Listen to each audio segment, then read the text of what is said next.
بزار اور ترمذی میں حضرت عبداللہ ابن مسعود سے نبی ایک صحابہ یہ ارشاد نقل ہوا ہے، ان المرأۃ عورۃ،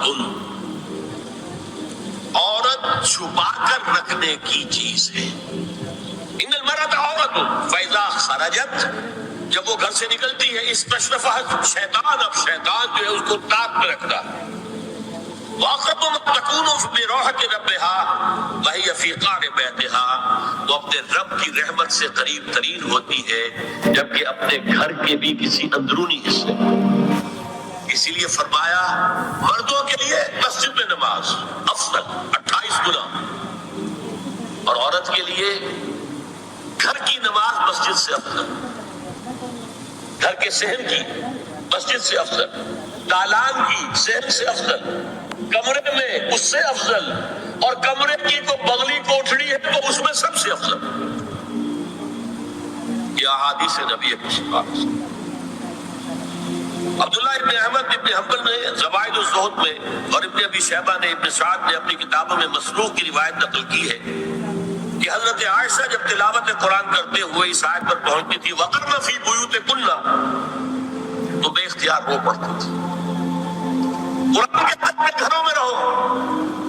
حضرت عائشہ نے شہادت عثمان کے بعد باہر نکل کر لشکر کی قیادت،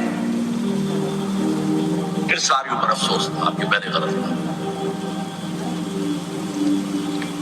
حافظ ابو بکر بزار حضرت انس سے روایت کرتے ہیں کہ عورتوں نے حضور سے عرض کیا کہ ساری فضیلت تو مرد لوٹ کے لے گئے، وہ جہاد کرتے ہیں، خدا کی راہ میں بڑے بڑے کام کرتے ہیں، ہم کیا عمل کریں کہ ہمیں بھی مجاہدین کے برابر اجر مل سکے؟ جواب میں آپ نے فرمایا من قعدت منکن فی بیتہا فإنہا تدرک عمل المجاہدین، تم میں سے جو شخص اپنے گھر میں بیٹھی رہے گی وہ مجاہدین کا اجر حاصل کرے۔ یہ ایک ہوا کا رخ ہے، بتایا جا رہا ہے، یہ نظام ہے جس کو اس شکل میں دیا جا رہا ہے۔ اب آئیے سورہ نور کی طرف۔ یا ایھا الذین آمنوا لا تدخلوا بیوتا غیر بیوتکم حتی تستأنسوا وتسلموا علی اہلها ذلکم خیر لکم لعلکم تذکرون۔ اہل ایمان مت ہرگز مت داخل ہو اپنے گھروں کے علاوہ کسی اور گھر میں جب تک کہ تم ان کے ساتھ مانوس نہ ہو جاؤ، اذن نہ لے لو، ان پر سلام نہ کرو، یہی تمہارے لیے خیر بہتر ہے۔ اس کے بعد تفصیل آئی ہے، اس میں میں اس وقت نہیں جا رہا۔ اور جو لوگ اس پر عمل نہیں کرتے ان کے بارے میں قرآن مجید کیا کچھ حضور کیا کچھ فرما رہے ہیں یہ آپ سن لیں، بہت سخت احکام۔ عن ابی ہریرہ رضی اللہ عنہ ان رسول اللہ صلی اللہ علیہ وسلم قال لو ان امرأ اطلع عليك بغیر اذن فخذفته بحصاة ففقعت عینه ما كان عليك من جناح، متفق علیہ، بخاری اور مسلم دونوں کی۔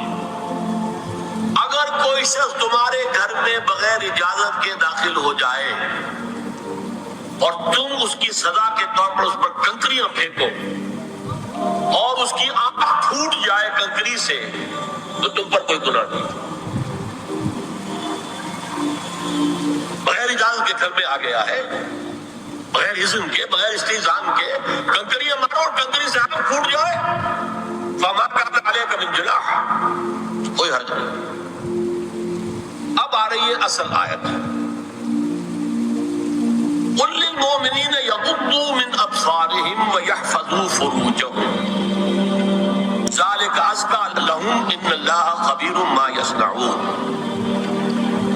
وقل للمؤمنات یغضضن من ابصارهن ویحفظن فروجهن ولا یبدین زینتهن الا ما ظهر منها وَلْيَضْرِبْنَ بِخُمُرِهِنَّ عَلَى جُيُوبِهِنَّ وَلَا يُبْدِينَ زِينَتَهُنَّ إِلَّا لِبُعُولَتِهِنَّ أَوْ آبَائِهِنَّ أَوْ آبَاءِ بُعُولَتِهِنَّ أَوْ أَبْنَائِهِنَّ أَوْ أَبْنَاءِ بُعُولَتِهِنَّ أَوْ إِخْوَانِهِنَّ أَوْ بَنِي إِخْوَانِهِنَّ أَوْ بَنِي أَخَوَاتِهِنَّ أَوْ نِسَائِهِنَّ أَوْ مَا مَلَكَتْ أَيْمَانُهُنَّ أَوِ التَّابِعِينَ غَيْرِ أُولِي الْإِرْبَةِ مِنَ الرِّجَالِ أَوِ الطَّفْلِ الَّذِينَ لَا يَظْهَرُوا عَلَى عَوْرَاتِ النِّسَاءِ وَلَا يَضْرِبْنَ بِأَرْجُلِهِنَّ لِيُعْلَمَ مَا يُخْفِينَ مِنْ زِينَتِهِنَّ وَتُوبُوا إِلَى اللَّهِ جَمِيعًا أَيُّهَا الْمُؤْمِنُونَ لَعَلَّكُمْ تُفْلِحُونَ۔ یہ لمبی آیت ہے۔ اہل ایمان، اے نبی کہہ دیجئے مجھ اہل ایمان مردوں سے اپنی نگاہیں نیچی رکھا کریں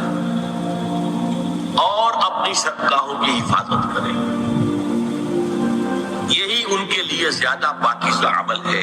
ان اللہ خبیر بما یصنعون، اور جو کچھ وہ کر رہے اللہ اس سے واقف ہے۔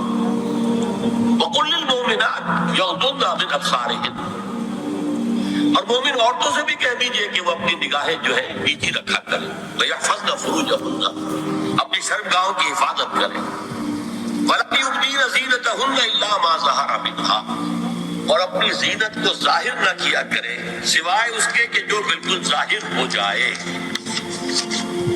قل للمؤمنین یغضوا من ابصارہم ویحفظوا فروجہم ذلک ازکی لہم ان اللہ خبیر بما یصنعون۔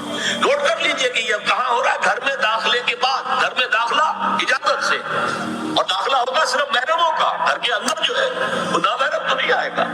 یہ میں آگے بیان کر رہا ہوں۔ وَقُلْ لِلْمُؤْمِنَاتِ يَغْضُضْنَ مِنْ أَبْصَارِهِنَّ وَيَحْفَظْنَ مِنْ فُرُوجِهِنَّ، اور کہہ دیجئے مومن عورتوں سے بھی کہ وہ بھی اپنی نگاہیں جھکا کر رکھیں اور اپنی شرمگاہوں کی حفاظت کریں۔ وَلَا يُبْدِينَ زِينَتَهُنَّ إِلَّا مَا ظَهَرَ مِنْهَا، محرموں سے پردہ کیا ہے؟ محرموں سے، اس کا نام ستر ہے۔ عورت کا پورا جسم ستر ہے سوائے چہرے کی ٹکیا اور یہ ہاتھ اور یہ پاؤں، بس۔ کیا مطلب ہے؟ بھائی بھی نہیں دیکھ سکتا بہن کے جسم کا کوئی اور حصہ، باپ بھی نہیں دیکھ سکتا بیٹی کے جسم کا کوئی حصہ، یہ ستر ہے۔ ستر محرموں سے پردہ ہے۔ وَلْيَضْرِبْنَ بِخُمُرِهِنَّ عَلَى جُيُوبِهِنَّ، یہ بھی گھر کے اندر کی بات ہو رہی ہے، کیونکہ میں پہلے بتا چکا ہوں جلباب ہوتا تھا جب گھر سے باہر نکلتی تھی عورت تو وہ اپنی چادر لپیٹتی تھی اپنے گرد، چہرہ نہیں ڈھانپتی تھی، صرف چہرے کا حکم دیا گیا اس کے ضمن میں۔ وہ سورہ احزاب کی آیت رہ گئی، میں بیان کروں گا۔ اور خمار اوڑھنی ہوتی تھی جو گھر میں اوڑھتی تھی۔ گھر میں ظاہر بات ہے کہ جلباب تو نہیں لیا جا سکتا، آخر گھر کا کام کاج کرنا ہے، ہلکی سی اوڑھنی وہ گھر میں، لیکن فرمایا وَلْيَضْرِبْنَ بِخُمُرِهِنَّ عَلَى جُيُوبِهِنَّ، اور انہیں چاہیے کہ اپنی اوڑھنیوں کے بکل اوڑھنیوں کے اپنے سینوں کے اوپر، گریبانوں کے اوپر بھی مار لیا کریں۔ اب اس کے بعد فرمایا وَلَا يُبْدِينَ زِينَتَهُنَّ إِلَّا لِبُعُولَتِهِنَّ، اب یہاں یہ زینت کا لفظ آ رہا ہے چہرے کے، اور چھوٹے ہی میں کچھ سنگھار بھی ہوتا ہے۔ اب ان کے لیے کہا گیا کہ چہرے کی زینت اور چہرے کے اوپر اگر کوئی بناؤ سنگھار ہے، زیور ہے، تو اس کی زینت نہ ظاہر کریں، مگر اب یہ یہاں تفصیلی آئی ہے، جو محرم ہے ان کی تفصیل۔ تو فرمایا کہ اس کے سامنے ظاہر کر سکتی ہے الا لبعولتہن، سب سے بڑھ کر تو شوہر،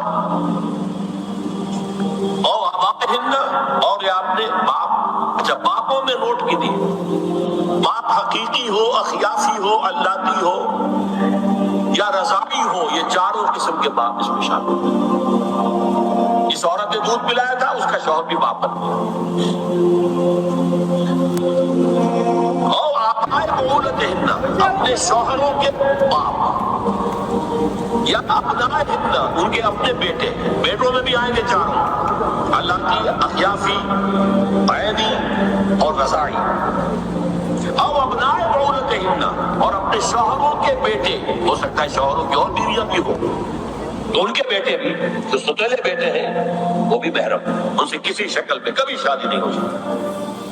او اخوانہن، یا ان کے بھائی، او ابنائہن، یا اپنے بیٹے، او ابنائے بعولتہن، یا اپنے شوہروں کے بیٹے، او اخوانہن، یا اپنے بھائی، او بنی اخوانہن، یا اپنے بھائیوں کے بیٹے، او بنی اخواتہن، اپنا بھتیجا، شوہر کا بھتیجا نہیں، اپنا بھتیجا محرم ہے، اپنا بھانجا محرم ہے، شوہر کا بھانجا محرم نہیں ہے۔ او نسائہن، یا ان کی عورتیں، اپنی عورتیں، جان پہچان کی عورتیں، او ما ملکت ایمانہن، یا جو ان کے داہنے ہاتھوں کی ملکیت، مادیاں، غلام۔ اس میں عرض کر چکا ہوں کہ اس میں کافی اختلافات ہیں۔ یہ بھی ہے کہ اس سے مراد صرف مادیاں ہیں، غلام مرد ہیں، یہ بھی ہے کہ مرد بھی ہے، اور یہ بھی ہے کہ مرد جب تک کہ وہ بالغ ہو۔ لیکن میں اس بحث میں یہاں نہیں جانا چاہتا، یہ پھر فقہ کی بحث ہو جائے گی۔ والطامعین غیر اولی الاربہ، کچھ ایسے لوگ بھی ہوتے ہیں، کوئی کسی کے گھر میں تو اندھا آدمی رہ رہا ہے یا کوئی اور کسی وجہ سے کوئی مریض ہے، اسے آپ نے بنا دے رکھی ہے، انہیں عورتوں سے کوئی سروکار نہیں۔ اب الطفل الذین لم یظہروا علی عورات النساء، یا وہ بچے کہ جن پر ابھی عورتوں کے پوشیدہ حالات واضح نہیں ہے، پتہ ہی نہیں ہے، ابھی انہیں جنس کا کوئی احساس ہی نہیں۔ یہ ہے فہرست جو دی گئی ہے کہ جن کے سامنے عورت کھلے چہرے کے ساتھ اور اپنی جو اضافی زینت بھی ہو، کوئی زیور وغیرہ یا کوئی بھی سرما وغیرہ ڈالا ہوا ہے یا کوئی سرخی کو لگائی ہے معمولی سی، اس کے ساتھ آ سکتی ہے۔ اور یہ وہ رشتے ہیں کہ جن سے کسی حالت میں بھی نکاح نہیں۔ آگے سنیے، وَلَا يَضْرِبْنَ بِأَرْجُلِهِنَّ لِيُعْلَمَ مَا يُخْفِينَ مِنْ زِينَتِهِنَّ، اور چلتے ہوئے اپنے پاؤں زور سے نہ مارے کہ ان کی زینت ظاہر ہو جائے۔ اگر کوئی پازیب پہنی ہوئی ہے، کوئی ججنو وغیرہ ہے، تو اب اگر پاؤں مار کر چلے گی تو خامخواہ ذہن جائے گا بیٹھے ہوئے کا کہ کوئی خاتون جا رہی ہے۔ یہاں تک اس کے علاوہ یہ بھی ہے، تعطر کے بارے میں فرمایا ہے کہ اگر عطر لگا کر کوئی عورت گھر سے نکلی ہے، اذا استعارت المرأة فمرت على القوم ليجدوا ريحها فهي كذا وكذا قال قولا شديدا۔ اس ابو داؤد کی روایت حضور نے فرمایا جب کوئی عورت عطر لگا کر، خوشبو لگا کر نکلتی ہے کہ لوگ اس کی خوشبو سونگیں یا اس کو مطلع ہو جائیں تو ایسی ہے ایسی ہے، بہت سخت الفاظ حضور نے استعمال کیے کہ جس کو راوی نے دخل نہیں کیا۔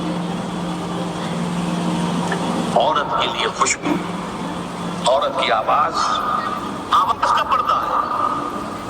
اب دیکھیے کس حد تک نماز میں اس کو عورتیں بھی شریک ہوتی تھی، اگرچہ حضور نے فرمایا مردوں کی صف بہترین سب سے آگے والی ہے اور سب سے بری صف سب سے پیچھے ہے، کیونکہ اس کے پیچھے پھر عورتوں کی صف ہوتی ہے، اور عورتوں کے لیے سب سے اچھی صف سب سے پچھلی والی ہے اور سب سے بری سب سے آگے والی ہے۔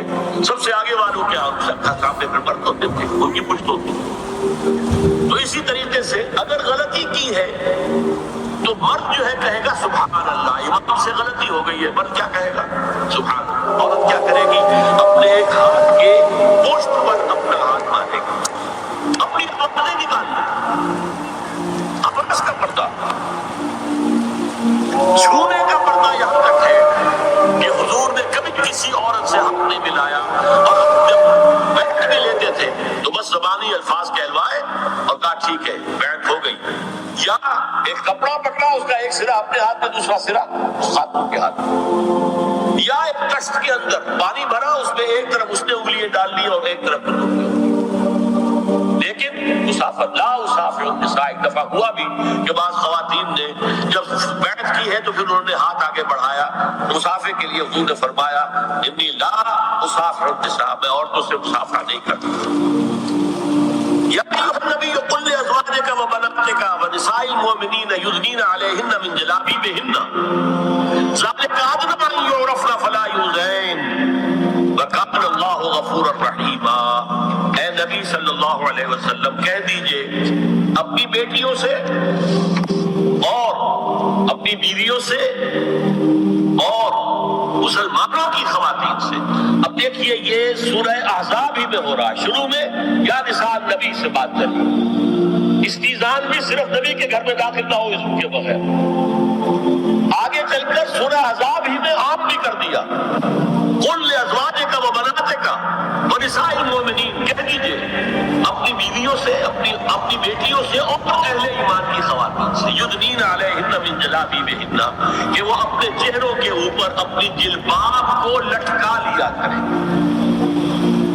چہرہ چھپ جائے۔ اب اس کی تفسیر میں چاہتا ہوں کہ آپ کو جو مختلف مفسرین نے کی ہے وہ آپ کے سامنے میں رکھوں۔ حضرت عبداللہ ابن عباس نے اس آیت کی جو وضاحت فرمائی ہے اسے حافظ ابن کثیر نے اپنی تفسیر میں اس طرح نقل کیا ہے